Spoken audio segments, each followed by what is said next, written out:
To nurture the talent and bring it up, I think, is really important. I started in the NASCAR series when I was 16. My family's owned a team for years, and then we ended up moving on to win a first race, youngest ever to win a race at 16, and won the championship at 18. So I mean, had great experience there, and we're still running the NASCAR Canadian Tire Series, which was CASCAR, on and off whenever I can, and enjoying it.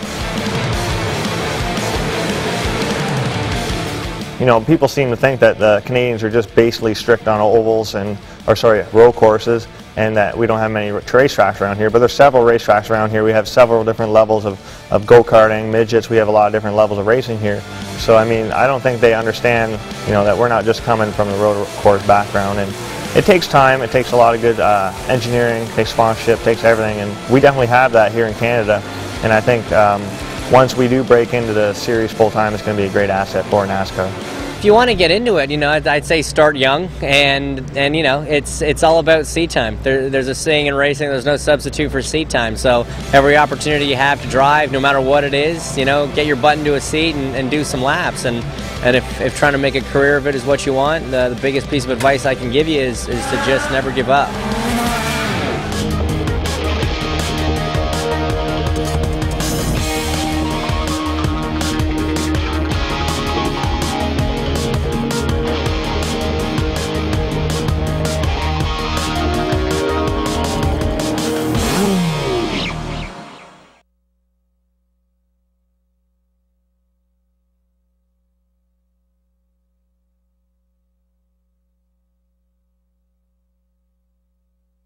My name is Lauren Sullivan, and I drive a Porsche 911 Carrera 4S.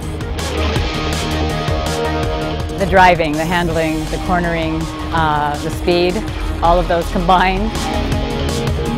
I have driven some Ferraris, but I would still take Porsche over them. My girlfriend Nika is going to kill me, but it's the best car.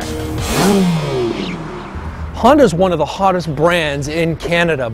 Today we're going to take a close look at some cool designs, subcompacts, and SUVs.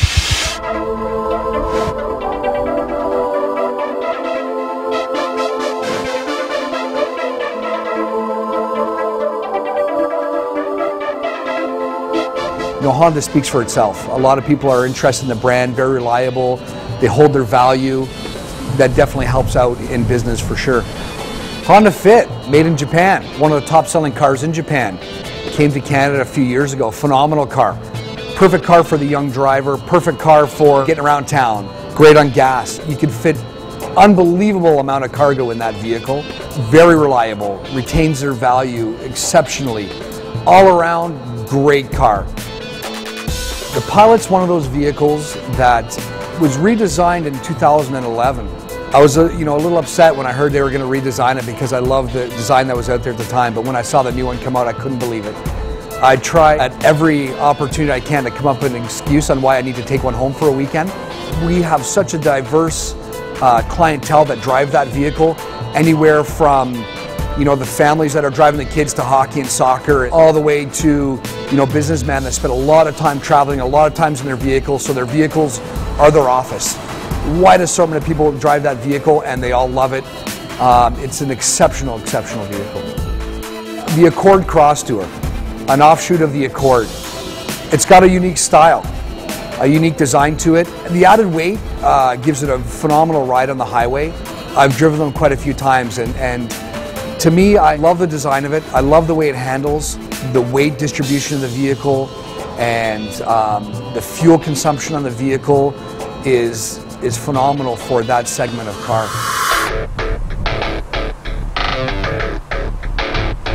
I think the Honda Fit was named after the convention of being able to fit any lifestyle, whether you're a student, whether you're a small family, or if you're just commuting in and around town. There's lots of cargo space in this vehicle, and it's amazing because when you look at it from the exterior, you think small car, hatchback, not too much room. Absolute contrary to it. This car has a ton of room, and me being a pretty tall guy, you'd never think I can get into a vehicle like this. Legroom is sort of, not where I want it to be, but there's still fairly enough there. But headroom is really, really important. And if you take a look up, there's tons of headroom for me. I'm 6'2", so I definitely need the space.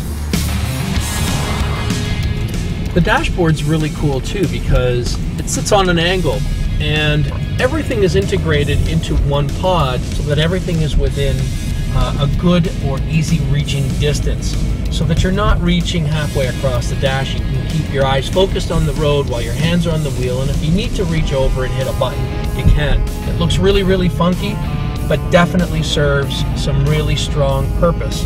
As far as the fit is concerned, I have to say one thing: I like it.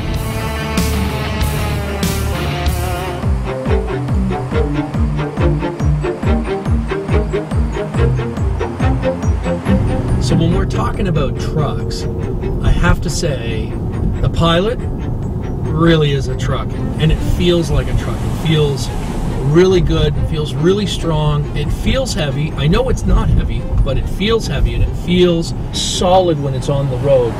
But what's really interesting about this truck is that there's a ton of room in it, but it has 8 seat belts.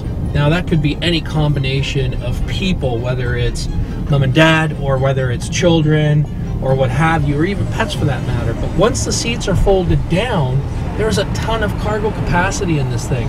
You know, being in the automotive industry, I've always been very, very curious as to what engineers were thinking when they designed the interior of a vehicle, because really, the interior, I like to call it a package, because that's exactly what it is. But when you take a look at the artistry that's involved in designing a dashboard, or the way that it looks, or the way that it contours, it really shows that Honda has done an amazing job of putting together a package that makes perfect sense and also looks incredibly amazing.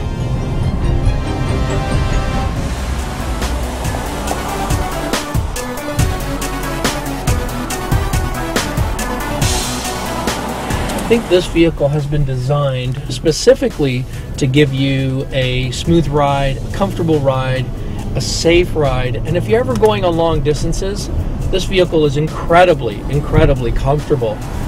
Honda's come such a long way from the early to mid-70s right up to the year 2012. Incidentally, we're sitting in a 2012 Cross Tour. This car is really cool. It's sort of hybrid-ish, sort of crossover-ish. This vehicle is really sharp. Honda did an amazing job on designing the Cross Tour, and I think their successes are really going to show in terms of how many of these things we're going to see on the road.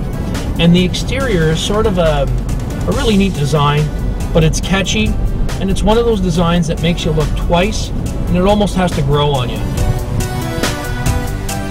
So the interior of the 2012 Cross Tour is cut such that it gives it a really, really cool feel for the driver when you're driving the vehicle. And when you take a look at everything that's integrated or designed into the interior of the vehicle, the cluster assembly, the center console, all the switches, the steering wheel with the multiple controls in the center console with all the soft touch buttons, it really makes the driver feel like he or she is in total control of what it is that they're driving.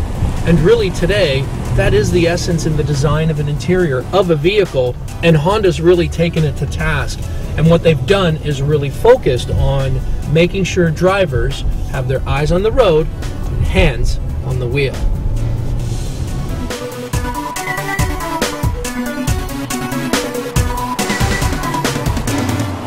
Hey guys, this is Jules from Metal Emotion. This week we're hitting the skid pad and talking collision avoidance.